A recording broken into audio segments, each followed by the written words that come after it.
Thanks, Vin, and thank you for coming this morning, all of you. Yesterday, I left you with 3 questions when we were talking about New York City as the center of business, along with Hong Kong and London. The first question was, which one had the best ease of doing business? The second one was, what are the contributions of these cities to their national GDP?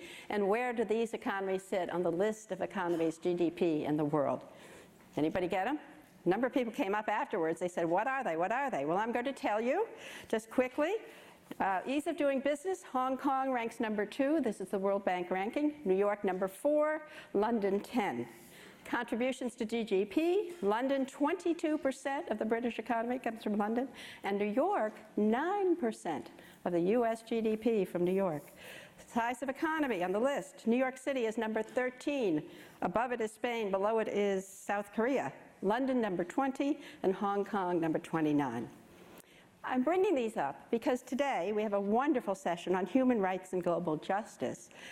What do cities have to do with it? And indeed, for the last 2 years, MAS has been moving from thinking only about New York in position with global cities as we did yesterday, to thinking about New York and its role in global urbanization. And our outreach includes working with civil society organizations and urban practitioners in cities all around the world that face challenges similar to ours. And this work includes our work with UN Habitat, where I chair the World Urban Campaign, and MAS serves as a lead global partner. Over the past several months, we have been campaigning desperately at the UN for the adoption of a sustainable development goal. These goals will replace the Millennium Development Goals in 2015, one that will focus on cities and human settlements. As New Yorkers, we well know that cities and the life in cities is transformative to their nations. And it's transformative in they form frames for people to meet their needs and realize their aspirations, particularly if they're well planned, if they regard human rights well, if they have the kinds of public goods and services that are needed. But believe it or not, there is not buy-in around the world that cities are the answer to the world's development problems. Even though we constitute today 54% of the world population, 80% of the greenhouse gas emissions, but a lower emission per capita than anybody else. So our questions today are there rights of people in cities fulfilled, and how can we do it? How can we improve the quality of life in cities to assure the family's quality of life as well?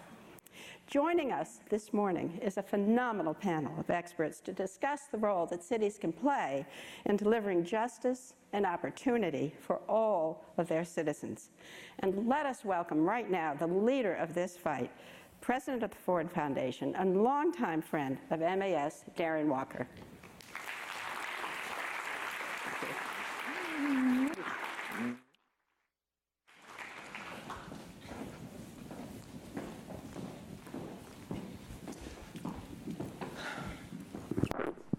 So good morning.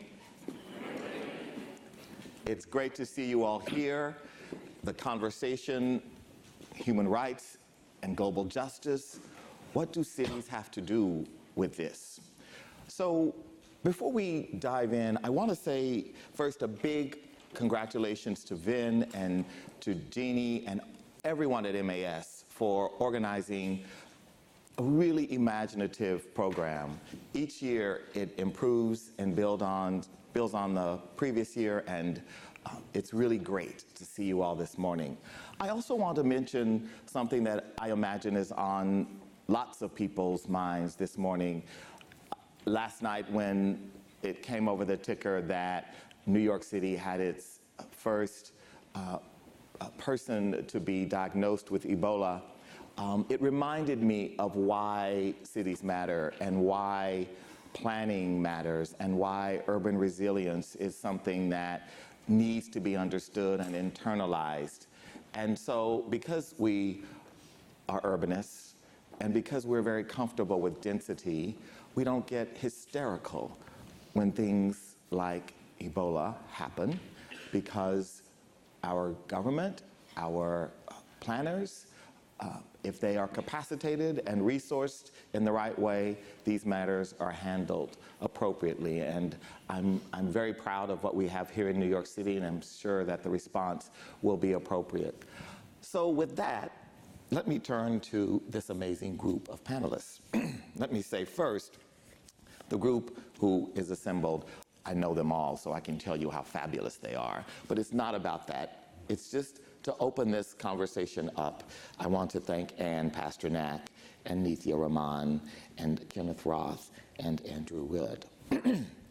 So let me say that we know the world is getting more dense. We know that the habitat is becoming more intense. It's intensifying around the world. But this idea of justice and human rights has really not been a part of the discourse of urban planners and training of urbanists. So what does a just city look like to you, Ken Roth? You're the head of the world's largest human rights organization. Do people in your space talk about urbanization? Well, we certainly talk about urbanization. In fact, I think the human rights movement wouldn't exist without urbanization. In the sense that when everybody was agrarian, it was hard to get the critical mass together to challenge the powers that be.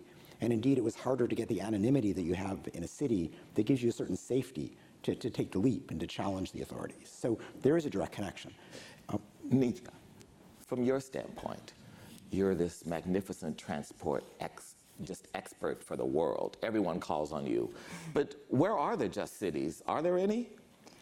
I think there's instances of justice in different places, and I think we need to do more to bring those cases into urban planning education. I think it's really tough. The city where I work is Chennai, and I work on transparency and accountability for the poor, the urban poor there. And I think what we feel when we interact with government agencies is that sometimes they give and sometimes they don't. So sometimes they're able to provide services, in particular low-income settlements, and sometimes they're not. And we need to learn from those cases where we're successful at accessing services, successful at realizing the right to water and sanitation for residents. And from the perspective of an artist, how do you think about the just city and an inclusive city? It's a great question, Darren, and I think the first thing we need to recognize that in order to have a just society, we need freedom of speech, and among many things. So artists cannot participate in a just city if they don't have the freedom to be able to communicate. Andrew, so UN Habitat, it's this big global thing. How do you think about cities? Well, in this context, for us, Darren, it's all about public space, I have to say. Without it, people really don't have the spaces to be able to exercise so many of these rights, whether right to assembly, to self-expression, to meet heterogeneous groups of people. That makes cities tolerant places, but it's also about the hardware. Without public space, cities don't have the rights of way to be able to build the infrastructure, water and sanitation, electricity, public transport, that provide access to so many of these things, which are just as much about the human rights side of the equation. But isn't this about power? Because in the world, our world is growing increasingly unequal, and we're seeing the manifestation of that in cities. So isn't this really about power? Ken? Yeah, well, yes, it's about power, but I think the key answer, how do you get to a just city, is not an architectural question, it's not an artistic question, it's a process question. You get to a just city when the people affected by planning decisions have a voice in those decisions. And so, you can talk about physical spaces, the Tahrir squares or Tiananmen squares of the world, but you also need the political space and a willingness on the part of the governmental authorities to create fora and to listen and to act in response to people's desire for housing, transport, sanitation, addressing pollution. The major urban problems, they've got to be heard. But how do we think about organizing the poor then in cities? Because it sounds like what you're saying is the basic services are often not there for the poor and low-income people. So again, isn't this really about how we think about power structure, disruption of power dynamics in cities? I think for us in Chennai, it's been a very interesting process because we don't think of the city as kind of a monolithic, powerful, kind of anti-poor organization. What we do is we find individuals within it who can give us what we want, or who are able to take those steps that can, improve conditions on the ground for particular parts of the city. So I think it's a question of power, but negotiating with large institutions and finding those spaces where people from low-income communities can kind of push back and get what they need. But politicians often, particularly in the Global South, don't like cities. Cities are very threatening in ways. Ken, when I think about the political response, and in so many parts of the Global South where huge tracts of people just simply aren't counted, they're not recognized in official maps of the urban environment, isn't it also true that cities, the diversity, the heterogeneousness of the cities themselves is a problem? Well, look, I mean, you're right. Politicians are terrified of cities because in cities you can get this critical mass of opponents that they can't really control. And so if you're a dictator, the first thing you want to do is to keep your city atomized. An organized city is one that challenges the decisions that those in power want to keep and retain. Now, it's, yes, there's a power dynamic, and the role that Human Rights Watch, for example, often plays in cities is to enhance the voice of the powerless, to force the powerful to pay attention. And we do that in Dhaka by forcing the authorities to listen to the neighbors of tanneries who are getting, spewed with toxic fumes and water, and to say, these shouldn't be located next to people. They should be out on the countryside. Or we did that in Harare in Zimbabwe, saying, you want to prevent a recurrence of cholera? Listen to these people who don't have clean water and sanitation. So there's a way to change the power dynamic, whether you're an urban planner or an NGO. And Andrew, from your standpoint, why is it so hard for the poor to be heard in cities?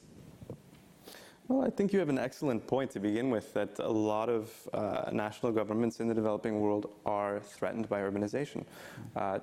More than 20 countries in the world have passed legislation trying to make urbanization illegal. This, of course, makes the problem much, much worse because it becomes reactive. And so you see the continued proliferation and acceleration of sprawl and of slums. Slums which, by the way, on average, have something like 2% of their land area devoted to public space. And also residents that have no address.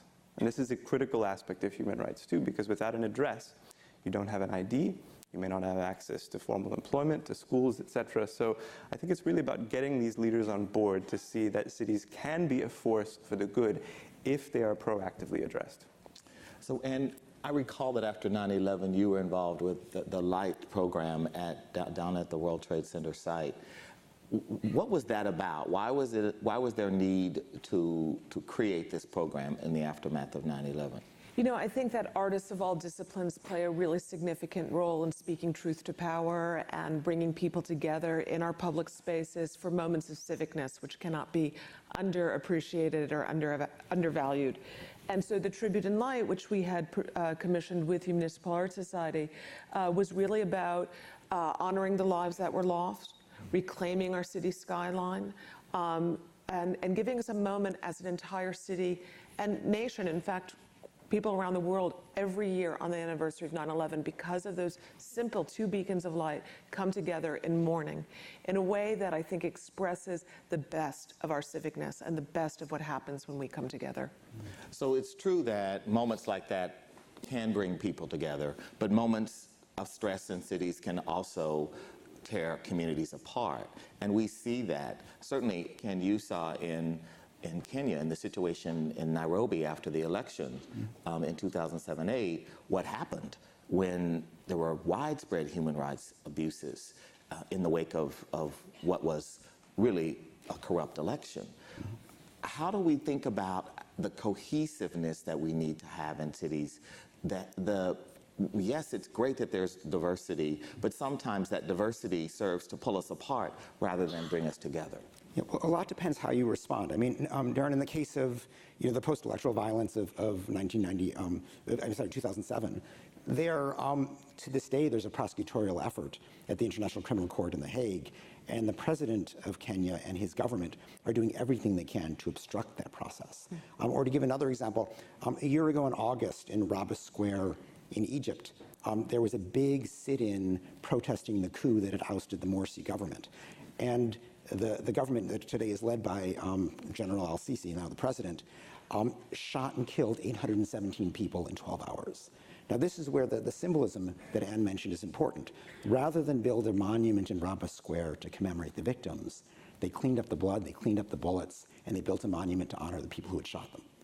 And that is adding to this divisiveness. There is an importance in these symbols to try to bring a community together after a disaster, but so often governments try to do the opposite. And Nithya, in the Indian context, what do you see that's most promising that's happening in cities today? I think because there's a kind of a global attention now being paid to improving conditions for the poor. I think we've been talking about cities much more globally than we have been in the past. I think the central government is trying to reshape policies in ways that could be beneficial for slum dwellers, that could be beneficial for informal sector workers. I think realizing those benefits is really hard. I think it's difficult for municipal workers to actually put into place policies that involve citizens, participatory planning policies, those kinds of things. But I think the fact that we're thinking about it, the fact that we're talking about it, it's given us space to push back and to kind of realize those rights that are. And why is it hard to imagine participatory processes working in the Indian context? Well, I think there's a lot of things that are hard about it. And if the city where I work, Chennai, has 30% of its residents living in slums, half of whom live in unrecognized slums who aren't on official city maps. Now, this is a really difficult problem to deal with. I think it's something that's intellectually interesting. It's interesting to me. It's what drew me to the work there. But it's also really hard. How do you plan in that kind of a circumstance? How do you bring people together in that kind of a circumstance? I think these are the kinds of skills that we need to start thinking about giving to urban planners, to urban actors of all kinds, to help them to grapple with that. And are we romanticizing planning and participation? Because where is it working? Where is it working that we are seeing organized efforts, mobilization of low-income people, and actually towards results that inure to their benefit? Are there cities in the world where that's happening? Andrew. I think Medellin is a very inspiring example. A city in Colombia that managed to really turn around from really being one of the worst performing in a lot of ways, with heavy participation from poor residents.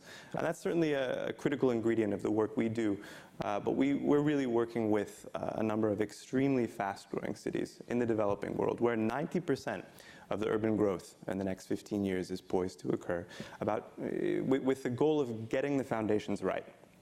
Because once you've got a settlement pattern in place, streets can be there for 1,000 years. And to change this is extremely difficult and expensive. And again, as I've said, if you don't have secured public space in these kinds of cities where at the moment there's very little, it's difficult for people to have social amenity, space for the poor to have livelihoods in terms of markets, but also getting back to the hardware stuff. Water, sanitation, electricity, all of this is exceedingly difficult if there isn't the right of way to extend it. And so setting the stage right before this massive growth happens in cities in the developing world. But the Medellin example is one of a confluence of just the right things happening. Mm-hmm. Great leadership by the mayor, the governor, a desire to increase the local economy, and so the economy was growing.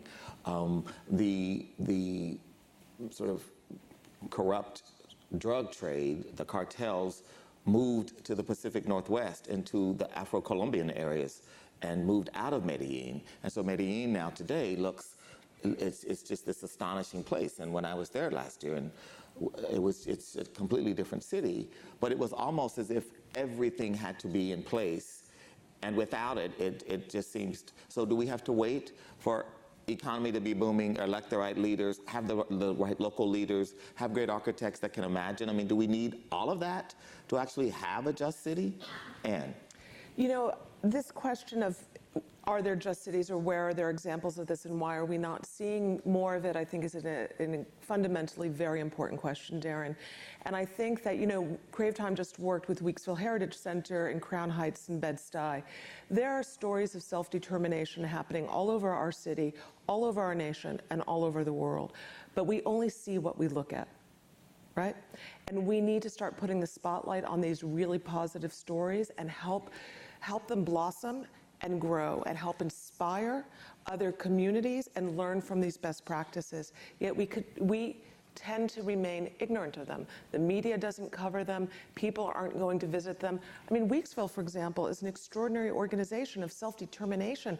You know, Black self-determined community from 1838, you know, right after the abolition of slavery. But people don't know about Weeksville. That's the problem. I mean, and it's great that you and your board, it's been an amazing effort to rally support for Weeksville by the Board of Creative Time and lots of your donors and friends. But Weeksville has been there for 100 years, right, struggling.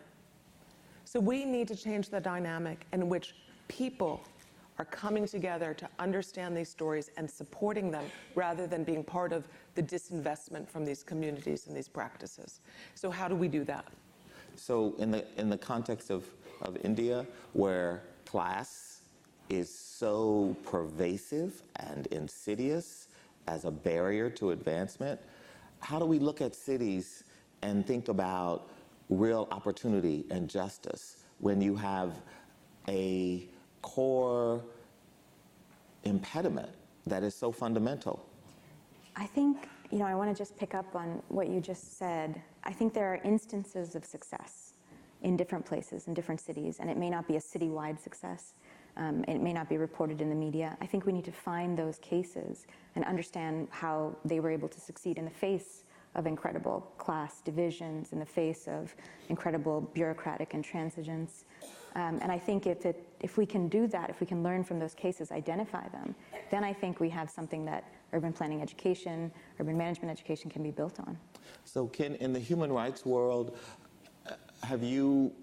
when you are trained, when you learn the practice of human rights litigation or being a human rights defender, where do cities fit into what you learn, the knowledge that you gain?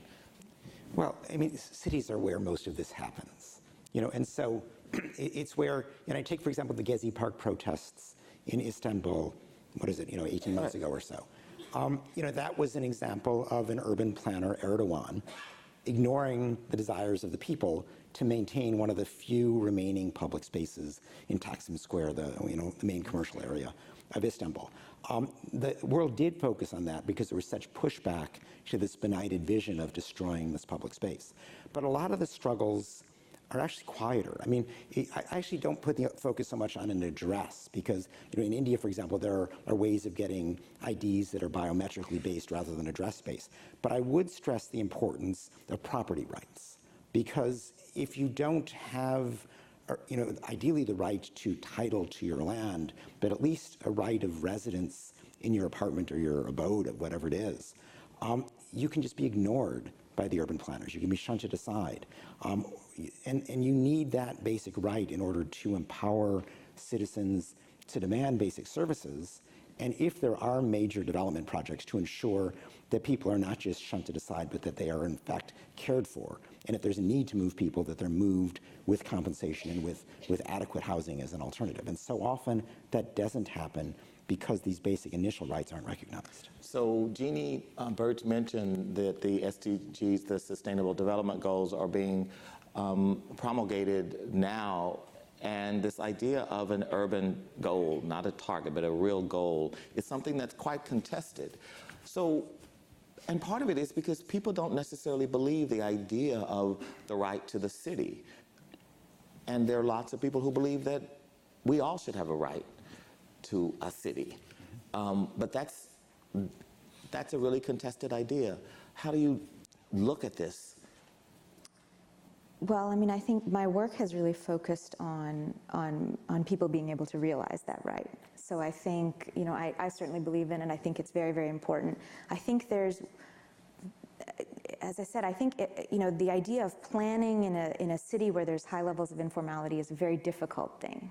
And making sure that people have access to basic services is really difficult. So for example, even when you're drawing up contracts for things like garbage collection, if 30% of the people in a ward are unrecognized, then does that contract include those households? We found in one of the wards where we surveyed that 5,000 households living in that ward weren't in a contract for garbage collection. So naturally, the low-income areas of the ward didn't have the garbage collected properly.